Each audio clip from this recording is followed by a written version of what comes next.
কেন এমন হয়? হবে কেন? তুমি অভিমানে স্তব্ধ হয়ে যাবে? কেন এতক্ষণ করবে না ফোন? আমার অসুবিধা নেই, টেলিফোনও কিছু বিগড়ে আছে। এই যে মুহূর্তগুলি, ঘন্টাগুলি আমাকে চিবিয়ে খাচ্ছে হিংস্র বিড়ালের মতো, তুমি কি বোঝো না? হায়, এই বয়সে আমি আর কত কষ্ট পাবো! কি আমার অপরাধ বুঝতে অক্ষম। গাছ হয়ে জন্মানোই ছিল ঢের ভালো, বিষাদের লেশ মাত্র থাকতো না।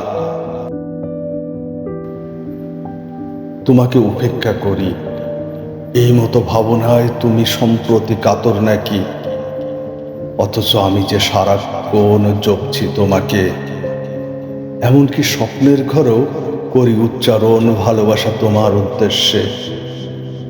আলিঙ্গনে বাঁধি তোমাকে এই মাঠে, নদী তীরে, পাহাড়ে, জঙ্গলে।